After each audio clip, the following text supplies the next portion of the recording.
La voz silenciada, una historia de resiliencia literaria. Sueños de tinta. El sol de la mañana se filtraba entre las cortinas raídas del pequeño apartamento en el corazón de Guanajuato, dibujando líneas doradas sobre una marea de papeles arrugados. Elena Ramírez llevaba 3 noches sin dormir, su rostro reflejaba una mezcla de agotamiento y determinación que solo conocen quienes han apostado todo a un sueño aparentemente inalcanzable.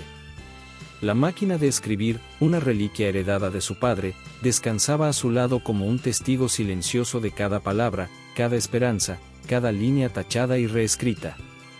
No era una computadora moderna, no tenía la elegancia de las herramientas digitales que utilizaban otros escritores.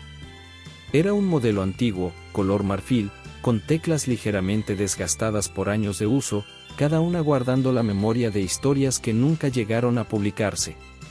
Elena provenía de una familia humilde de San Miguel de Allende. Su padre, Javier Ramírez, había sido profesor de literatura en una pequeña escuela rural. Cada tarde, después de sus clases, le leía fragmentos de Rulfo, de Fuentes, de Paz. Le enseñó que las palabras no eran solo símbolos en un papel, sino ventanas que podían transportar almas enteras. Escribir, solía decirle, es como pintar un mural con letras. Cada palabra es un color, cada frase un trazo que cuenta una historia más grande que tú mismo. Cuando murió, dejándole apenas esta máquina de escribir y una biblioteca pequeña pero seleccionada, Elena comprendió que su legado no sería material, sino narrativo. Ella debía continuar contando las historias que él no pudo. Su madre, María, una mujer práctica dedicada a vender artesanías en el mercado local, nunca comprendió completamente ese amor por la literatura. Para ella, la escritura era un hobby bonito, pero no una forma de ganarse la vida. Los sueños no pagan las facturas, mi amor, le repetía constantemente. Necesitas un trabajo real. Pero Elena sabía que la literatura era más que un trabajo. Era su respiración, su método para entender el mundo, su forma de resistencia. El manuscrito que ahora mismo revisaba era su 5º intento. Voces del silencio, se titulaba. Una novela que exploraba las vidas de mujeres indígenas en comunidades rurales de Oaxaca, sus luchas silenciosas, sus pequeñas revoluciones cotidianas que nunca aparecían en los grandes titulares. Cada página era un acto de rebeldía. Cada párrafo, un testimonio. La noche anterior, Sofía González, su amiga y agente literaria, había pasado horas con ella refinando cada detalle. Sofía era diferente a Elena. Proveniente de una familia de la Ciudad de México, con estudios en comunicación y conexiones en el mundo editorial, representaba para Elena la posibilidad de que su historia trascendiera. Este es el momento, le había dicho Sofía anoche, señalando un anuncio en una revista especializada. La editorial Horizonte abre convocatoria para nuevos talentos. Es nuestra oportunidad. Elena recordaba cada palabra, cada consejo. Sabía que no solo estaba escribiendo por ella, sino por todas esas voces que habían sido silenciadas históricamente. Se levantó, preparó un café en la vieja cafetera que había pertenecido a su padre. El aroma a café de olla inundó el pequeño apartamento, mezclándose con el olor a papel y tinta. Afuera, las calles empedradas de Guanajuato comenzaban a despertar, los primeros rayos de sol iluminando los edificios coloniales, testigos silenciosos de tantas historias. Hoy, pensó, hoy puede ser el día. No sabía en ese momento que su vida estaba a punto de cambiar para siempre. Que cada palabra que había escrito en ese manuscrito sería el inicio de un viaje que la llevaría más allá de lo que jamás había imaginado. Su teléfono sonó. Era Sofía. Elena, dijo con una emoción contenida, creo que tengo algo importante que contarte. Porteros del sueño. El edificio de la editorial Horizonte se alzaba como un monolito de cristal y concreto en el corazón de la Ciudad de México, un templo moderno dedicado al arte de contar historias. Sus ventanales reflejaban el cielo gris de octubre, un lienzo que parecía susurrar secretos editoriales. Carlos Mendoza había llegado temprano ese día. A sus 42 años, ya era una leyenda silenciosa en el mundo editorial mexicano. no por sus portadas espectaculares o sus ventas millonarias, sino por un olfato casi legendario para descubrir voces auténticas en medio de un mar de manuscritos. Su oficina era un santuario de la literatura. Estantes que se elevaban hasta el techo, repletos de libros que parecían respirar historias. Cada volumen tenía una marca, una pequeña nota manuscrita de Carlos, fechas, comentarios, una especie de diario íntimo de sus descubrimientos literarios. Martín, su asistente, entró con una nueva pila de manuscritos. «Señor Mendoza», dijo, «son más de 100 este mes». Carlos suspiró. Cada manuscrito era una esperanza, un sueño escrito a máquina o impreso en páginas de computadora. Sabía que de esos 100, tal vez uno, solo uno, lograría atravesar la muralla de la indiferencia editorial. «Déjalos ahí», respondió, señalando un escritorio lateral donde se acumulaban pilas de papeles. Su método era peculiar. No leía los manuscritos en orden. Tomaba uno al azar, lo abría en una página al azar, y en 3 párrafos decidía su destino. Años de experiencia le habían enseñado que la verdadera literatura no se esconde, se revela. No siempre fue así. Recordaba su juventud, cuando llegó por primera vez a la editorial como un becario lleno de sueños. Hijo de un profesor de literatura de la UNAM, Carlos había crecido rodeado de libros. Su padre le había enseñado que cada libro era un universo, cada página un viaje.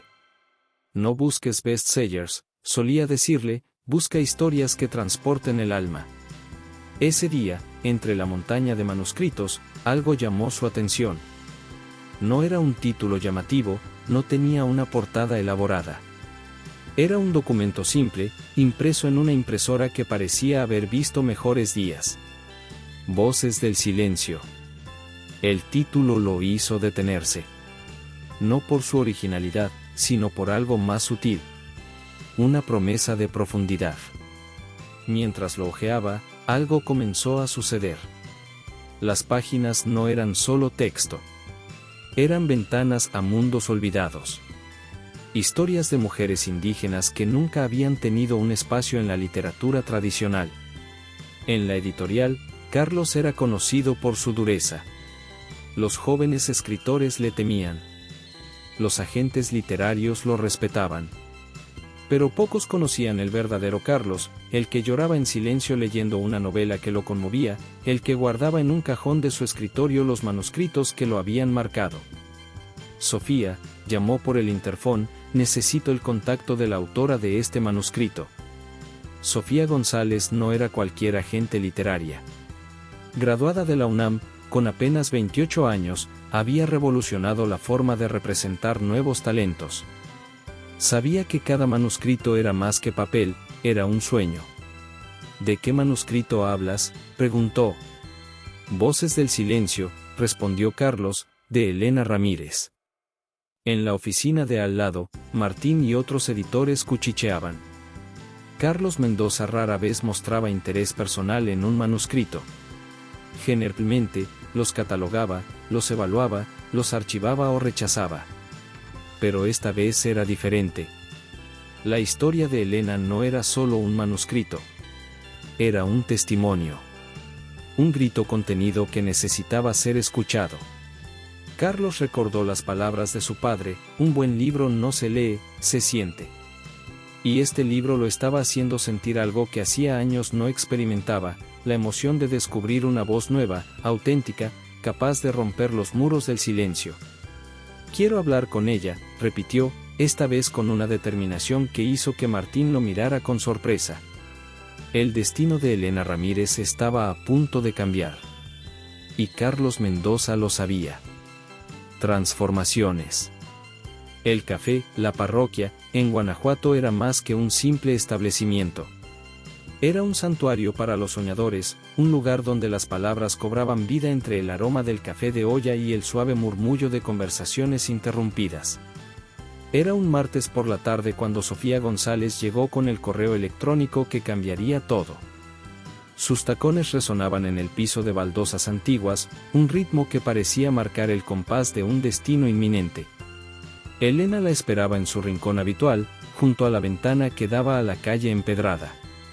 A su lado, la máquina de escribir de su padre, como un talismán contra la duda. Llevaba un vestido sencillo, color tierra, que contrastaba con su mirada intensa.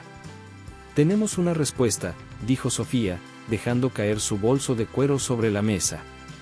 El silencio entre ellas fue más elocuente que cualquier palabra. Elena sintió que su corazón comenzaba a latir con una mezcla de esperanza y terror. Sofía abrió su laptop, sus manos ligeramente temblorosas. La pantalla reflejaba el correo electrónico de Carlos Mendoza, un mensaje que representaba mucho más que una simple comunicación editorial. Era un veredicto sobre años de trabajo, de noches sin dormir, de historias guardadas en el cajón de los sueños postergados. «Quieren que modifiques casi todo el tercer capítulo», dijo Sofía, señalando el mensaje. Las palabras cayeron como piedras en un estanque, generando ondas de incertidumbre. Elena sintió que el mundo se desmoronaba. Cada palabra de su manuscrito era como un hijo. Modificarlo significaba traicionar su visión original. Recordó las largas noches escribiendo, escuchando los testimonios de mujeres indígenas en comunidades de Oaxaca. Cada historia era un fragmento de dolor, de resistencia, de dignidad. No eran solo personajes de ficción, eran voces reales que habían confiado en ella para ser escuchadas. «No pueden simplemente cambiar la esencia», murmuró. Sofía la miraba con una mezcla de comprensión y pragmatismo profesional. Ella conocía el mundo editorial mejor que nadie. Sabía que publicar un libro no era solo un acto creativo, sino también un proceso de negociación. «Es renunciar un poco para ganar mucho», le explicó. La historia de Elena era un mosaico de voces silenciadas. Mujeres indígenas que habían vivido en las sombras de la sociedad mexicana, cuyas historias nunca aparecían en los libros de historia. Su novela no era solo literatura, era un acto de resistencia cultural. El tercer capítulo, específicamente, narraba la historia de María, una mujer náhuatl que había sido despojada de sus tierras. Carlos Mendoza sugería suavizar algunos detalles, hacer la narrativa menos cruda, más digerible, para un público mainstream. «Están pidiendo que suavice la realidad», dijo Elena, su voz cargada de frustración. Los ojos de Sofía brillaban con una mezcla de comprensión y estrategia. «A veces, para que escuchen tu grito, tienes que modularlo». La conversación los llevó a recordar el origen de todo. Elena provenía de una familia de maestros rurales. Su padre, Javier, había dedicado su vida a educar en comunidades marginadas. Cada libro que leía en casa era una ventana a mundos diferentes, cada historia un acto de resistencia contra el olvido. «Recuerda lo que papá decía», intervino Sofía, «la literatura es un puente, no una barrera». Elena cerró los ojos. Escuchaba el eco de las voces que había registrado durante meses de investigación. Mujeres que le habían confiado sus historias más íntimas, que le habían permitido ser su voz en un mundo que sistemáticamente la silenciaba. «Si modifico demasiado», reflexionó en voz alta, «traicionaré la esencia de sus historias». El café seguía humeando entre ellas. Un mesero pasó discretamente, como si entendiera la gravedad del momento. En Guanajuato, las conversaciones sobre literatura son casi tan importantes como la historia misma. Sofía sacó una carpeta. Dentro, recortes de periódicos, notas de investigación, fotografías de las comunidades que habían inspirado la novela. «Mira», dijo, «no se trata de eliminar, sino de encontrar el equilibrio». Elena comprendió entonces que su lucha era más grande que un manuscrito. Era la lucha de generaciones de mujeres que habían sido reducidas al silencio. «Voy a hacer modificaciones», dijo finalmente, «pero sin perder mi voz». Los ojos de Sofía brillaron. Sabía que acababa de presenciar un momento decisivo. No solo en la carrera de Elena, sino en la historia de la literatura mexicana contemporánea. La decisión que tomaría no solo cambiaría su manuscrito, sino su vida entera. Y tal vez, solo tal vez, abriría una pequeña grieta en el muro del silencio. Bastidores editoriales. Las oficinas de Horizonte Editorial ocupaban los últimos pisos de un edificio modernista en Polanco, un territorio donde los sueños se negociaban entre café gourmet y reuniones que decidían el destino de cientos de historias. Ese miércoles, la reunión semanal de editorial prometía ser más tensa de lo habitual. Carlos Mendoza había insistido en presentar el manuscrito de Elena Ramírez, y el ambiente estaba cargado de expectativas y escepticismo. La sala de juntas era un espacio minimalista, con paredes de cristal que permitían ver la Ciudad de México como un lienzo infinito de posibilidades. Alrededor de la gran mesa de roble, los editores seniors se congregaban como un jurado silencioso. Martín Vázquez, el director adjunto, tamborileaba sus dedos sobre la superficie pulida. A sus 50 años, había visto pasar miles de manuscritos, y su experiencia lo había convertido en un crítico implacable. Bien, dijo Carlos, colocando una carpeta sobre la mesa, tenemos algo diferente.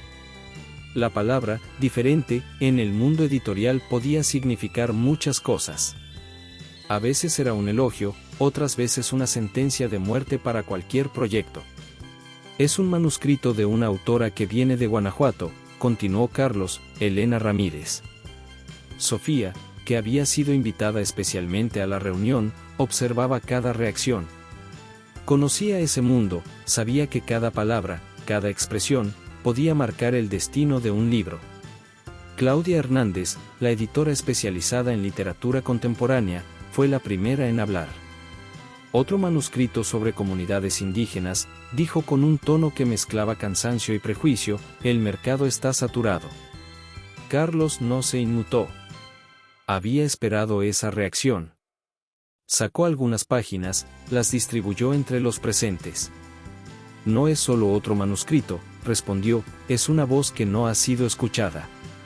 La reunión se convirtió en un campo de batalla literario. Cada editor tenía una perspectiva diferente. Para algunos, el manuscrito era demasiado crudo. Para otros, demasiado político. Había quienes lo consideraban un riesgo comercial. El mercado quiere historias ligeras, insistió Martín, novelas de autoayuda, romance.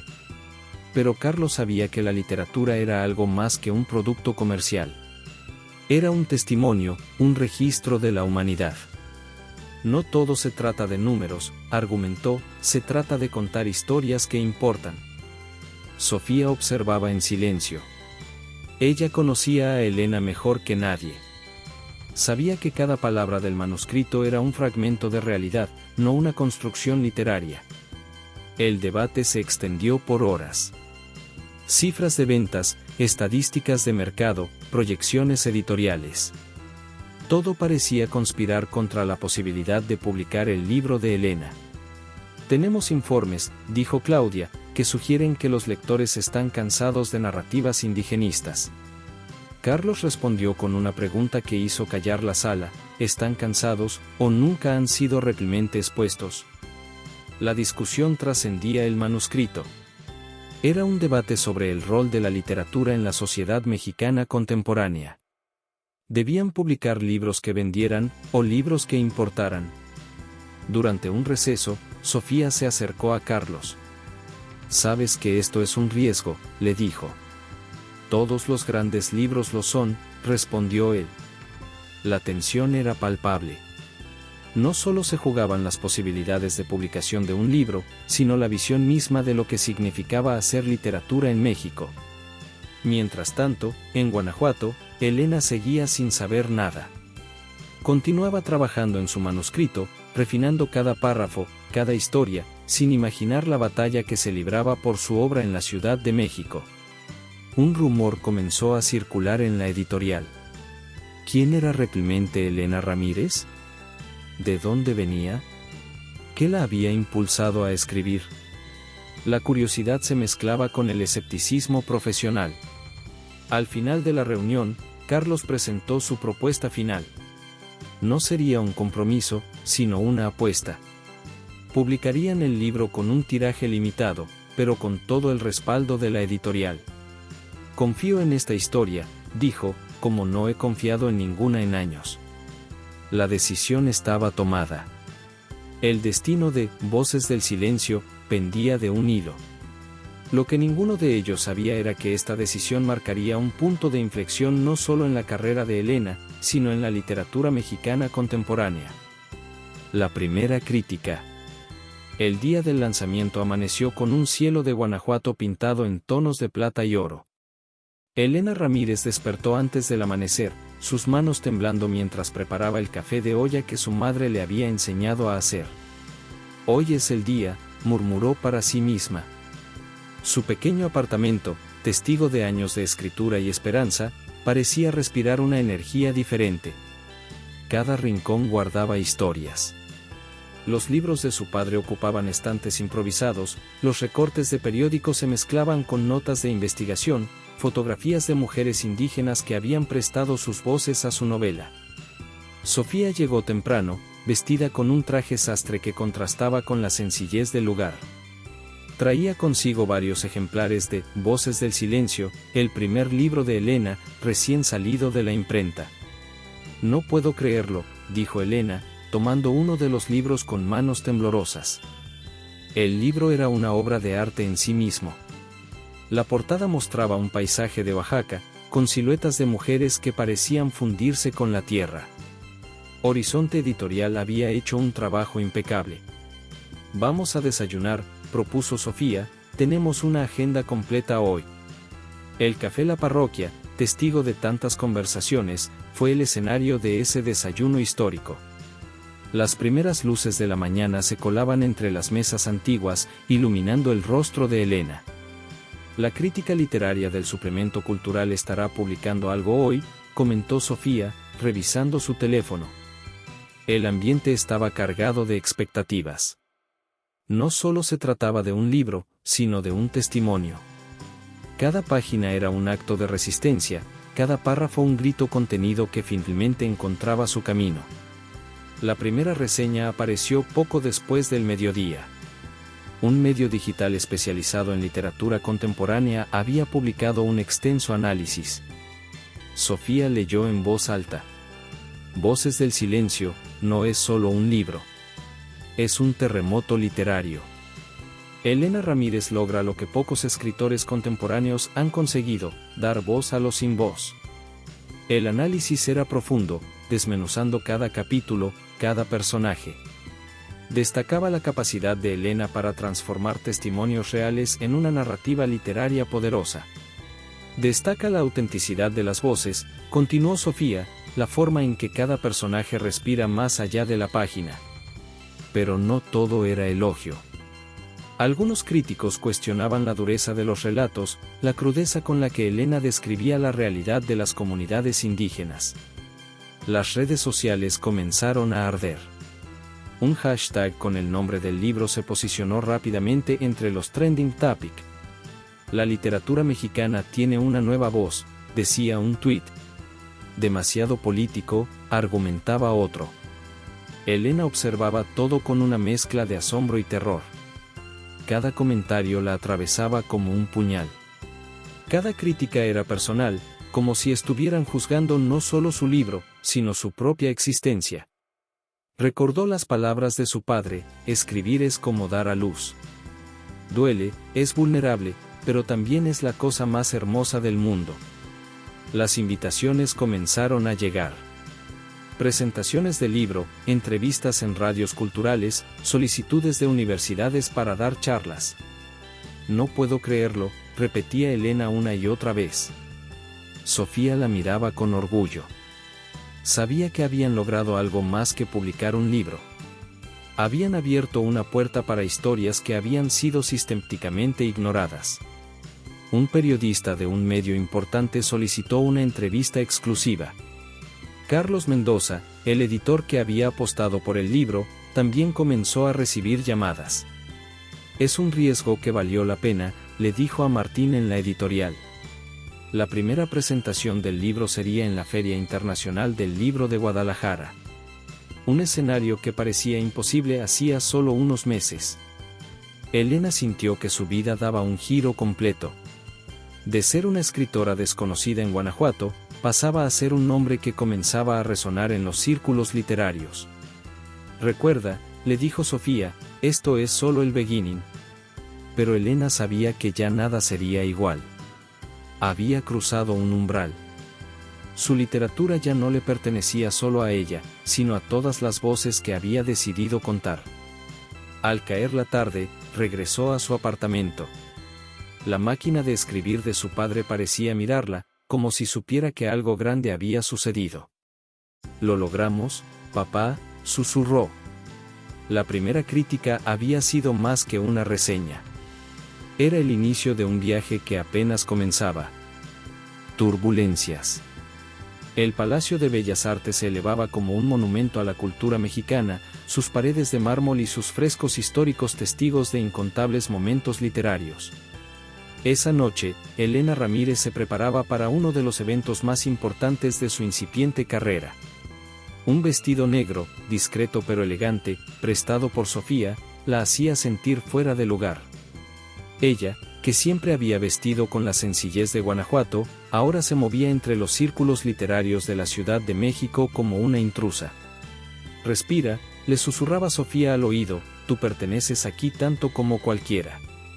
Carlos Mendoza la observaba desde lejos. Había apostado todo por este momento, por esta escritora que había llegado de la nada para sacudir el mundo editorial mexicano. El evento era una mesa redonda sobre literatura contemporánea. Elena compartiría panel con escritores consagrados, voces establecidas que miraban con cierta condescendencia a la nueva escritora. Cuando llegó su turno de hablar, el silencio fue absoluto. Sus palabras, cuidadosamente elegidas, comenzaron a tejer un relato que iba más allá de la literatura. «Escribir no es un acto de vanidad», dijo, «es un acto de resistencia».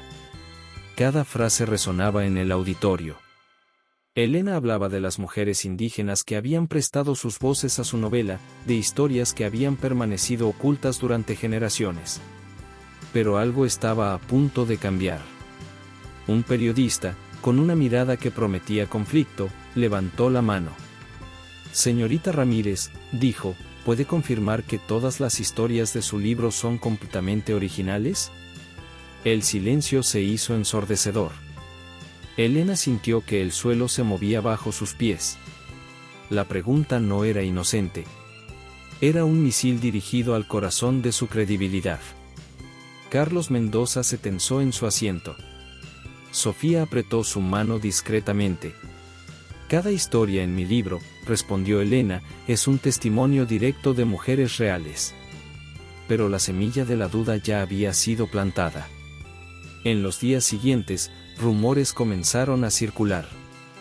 Primero en redes sociales, luego en medios literarios. Cuestionamientos sobre la autenticidad de los testimonios, dudas sobre el origen de algunas historias. Un blog literario publicó un artículo demoledor. Alegaban que algunas de las historias de Elena eran demasiado similares a otros relatos documentales publicados años atrás. La máquina de destrucción mediática comenzó a funcionar con una precisión quirúrgica. Entrevistas canceladas. Invitaciones retiradas. El mundo literario, que la había elevado semanas atrás, ahora parecía querer destruirla. Elena se refugió en Guanajuato. Su pequeño apartamento, antes un santuario de escritura, se convirtió en una fortaleza contra los ataques. «Es un intento de silenciarme», le decía a Sofía durante largas conversaciones telefónicas. Carlos Mendoza entró en acción. No era un hombre que se rindiera fácilmente. Comenzó su propia investigación, verificando cada detalle, cada fuente. Lo que descubrió fue más complejo de lo que cualquiera podría imaginar. Resulta que Elena había pasado años trabajando con comunidades indígenas, documentando historias que nadie más había registrado. Su método de trabajo era meticuloso. Cada testimonio había sido cuidadosamente verificado, cada historia contrastada. Pero en el mundo literario, la percepción era tan importante como la verdad. Un oscuro secreto comenzó a emerger. El artículo que cuestionaba su trabajo había sido escrito por un escritor que había sido rechazado repetidamente por Horizonte Editorial. «Es una vendetta», le dijo Carlos a Sofía, «un ajuste de cuentas». Elena, mientras tanto, seguía escribiendo. Cada ataque se convertía en combustible para su próximo proyecto. Documentaban no solo las historias de las mujeres indígenas, sino también este proceso de destrucción y resiliencia. La última carta aún no había sido jugada. Un día, Carlos recibió un sobre. Dentro, documentos que cambiarían todo. Pruebas irrefutables de la autenticidad del trabajo de Elena. Vamos a contraatacar, dijo. El mundo editorial mexicano estaba a punto de presenciar una batalla que iría más allá de un simple libro. La voz que intentaban silenciar estaba a punto de rugir más fuerte que nunca. El clímax. La luz de la tarde se filtraba entre las cortinas del despacho de Carlos Mendoza, creando un ambiente de tensión y expectativa. Sobre el escritorio de madeira antigua, una serie de documentos revelaban una historia que ia muito além de un simples libro. Carlos había pasado semanas investigando. No solo defendía a Elena Ramírez, estaba desvendando una trama que ameacaba os propios fundamentos do mundo editorial mexicano. Os documentos mostraban uma red complexa de intereses. O artigo que había questionado a autenticidade do libro de Elena não era un ataque inocente. Era parte de una estrategia calculada para desacreditar bases que ameacaban o status quo literario. Sofía entró no escritorio como una pasta amarela. Seus olhos brillaban como una determinação que ia além da representação profesional. Encontré algo, dice ela, colocando os documentos sobre a mesa.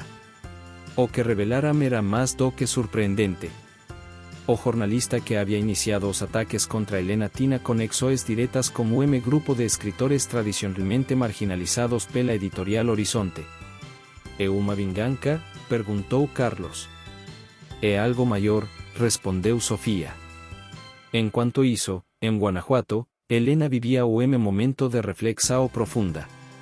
Seu pequeno apartamento, antes un santuario de escrita, agora parecía un búnker de resistencia. Rodeada por pilas de documentos, fotografías das mulheres indígenas que habían inspirado seu libro, Elena reescrevia sua própria historia. A máquina de escrever de seu país parecía observarla, como un guardião silencioso de memorias. Eles querem me silenciar, murmuraba para sí mesma, mas minha voz é más forte que cualquier tentativa de apagamento. No día seguinte, una colectiva de imprensa seria organizada. Carlos y Sofía habían preparado una estrategia que podría mudar todo. A sala de imprensa do Palacio de Belas Artes estaba lotada. Jornalistas, críticos literarios, editores. Todos esperando para ver o desfecho de esta historia que había sacudido o mundo literario mexicano. Elena llegó vestida de forma simples, mas con una dignidad que impresionó a todos. Seu vestido preto, discreto, contrastaba con la intensidad de seu olhar. Carlos inició a apresentação. O que verá o hoje, diz, não é apenas uma defesa. É a revelação de uma verdade que alguns queriam manter oculta. Foram apresentados documentos. Registros de entrevistas, autorizações das comunidades indígenas, cartas de lideranças comunitarias validando cada historia presente no libro. A jornalista que había iniciado os ataques inicial ficou pálida.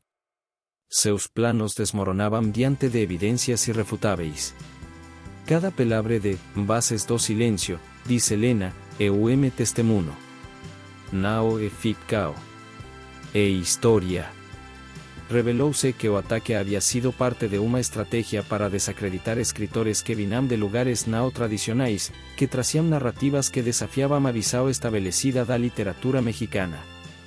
As comunidades indígenas que habían emprestado suas bases para o libro estaban presentes. Mulheres que viajaram de Oaxaca, algumas falando apenas seus idiomas nativos, outras com traducões, todas com a mesma dignidade. O momento emocionante aconteceu quando uma anciã náhuatl se levantou e, em seu idioma original, validou cada história, cada pelabre do livro de Elena. No use historia não é folclore, diz através do tradutor, é memória viva. Carlos apresentou evidencias de que o jornalista responsável pelos ataques tinha conexões com un grupo de escritores que se sentiam ameacados pelo surgimento de novas bases no cenário literario. A sala ficou em silêncio. Elena Nao chorou. Sua forca estava em cada palavra, em cada documento apresentado. A literatura, disse ela em seu discurso final, não deve ser o clube exclusivo. Deve ser o território de diálogo, de compreensão. Com o final da coletiva, algo havia mudado. Não era apenas a defesa de livro. Era uma declaração sobre o poder das histórias que haviam sido sistematicamente silenciadas. Os jornalistas que antes haviam publicado críticas negativas agora faziam perguntas respeitosas. A dinâmica havia se invertido completamente. Sofia apertou a mão de Helena. Carlos sorria discretamente. A vitória não era apenas pessoal. Era coletiva. Era de todas as bases que haviam sido caladas. Quando saíram do Palácio de Belas Artes, uma multidão os aguardava. Não como curiosos, mas como aliados. A noite caía sobre a cidade do México, pintando o céu em tons de laranja e vermelho. O céu que parecia celebrar uma vitória que ia muito além da literatura. Helena olhou para trás. Sua jornada havia mudado para sempre. Nuevo horizonte. 6 meses después de aquella conferencia de prensa histórica, Elena Ramírez observaba la Ciudad de México desde una perspectiva completamente diferente. Su mundo se había transformado de maneras que jamás hubiera podido imaginar. El pequeño apartamento en Guanajuato había sido cambiado por una modesta oficina en el centro histórico de la ciudad. Las paredes estaban decoradas con fotografías de las comunidades indígenas que habían inspirado su primer libro, ahora convertido en un hito de la literatura mexicana contemporánea. Voces del Silencio había vendido más de 50.000 ejemplares. No era solo un éxito editorial, sino un movimiento cultural. Las universidades comenzaron a incluir el libro en sus programas de literatura, los grupos de derechos humanos lo utilizaban como herramienta de concientización. Carlos Mendoza entró en la oficina, trayendo consigo un nuevo manuscrito. ¿Otro proyecto?, preguntó Elena, arqueando una ceja. No, respondió él, un proyecto conjunto. La editorial Horizonte había creado un nuevo sello dedicado a escritores de orígenes no tradicionales. Elena sería no solo una autora, sino una curadora, responsable de encontrar y apoyar nuevas voces que históricamente habían sido marginadas. Sofía González, sentada en un sillón cercano, sonreía. Su apuesta había salido bien. ¿Recuerdas cuando comenzamos?, dijo ella. Elena cerró los ojos. Recordó la pequeña máquina de escribir de su padre, los años de trabajo invisible, las noches en Guanajuato donde cada palabra era un acto de resistencia. El teléfono sonó. Era un líder indígena de Oaxaca. Querían que Elena visitara su comunidad para documentar nuevas historias. La literatura, pensó ella, no es sobre escribir. Es sobre escuchar. Carlos ya no era el mismo editor escéptico que había recibido su primer manuscrito. El viaje con Elena lo había transformado. Ahora veía que el papel de una editorial iba mucho más allá de los números de ventas. Logramos más que publicar un libro, dijo él, creamos un movimiento. Las críticas que antes amenazaban con destruir su carrera se habían transformado en invitaciones a conferencias, congresos literarios, discusiones sobre representatividad en la literatura. Una universidad en México estaba preparando un estudio sobre el impacto de Voces del Silencio en las discusiones sobre derechos indígenas. Sociólogos, antropólogos y escritores discutían cómo un libro había logrado lo que años de política tradicional no habían conseguido, dar visibilidad a voces históricamente silenciadas. Elena comenzó a trabajar en su segundo libro. Pero no sería una continuación, sino un proyecto diferente. Un libro que reuniría testimonios de jóvenes indígenas de diferentes regiones de México, mostrando cómo las nuevas generaciones estaban resignificando sus identidades. No quiero hablar por ellos, le decía a Sofía, quiero que hablen por sí mismos. La agente literaria se había convertido en más que una representante profesional. Era una socia, una aliada en este movimiento de transformación cultural. Un día, recibieron la visita inesperada de la madre de Elena. María, que antes veía la literatura como un hobby imposible, ahora miraba a su hija con una mezcla de orgullo y sorpresa. Tu padre, dijo ella, siempre supo que serías especial. Las lágrimas no necesitaban palabras.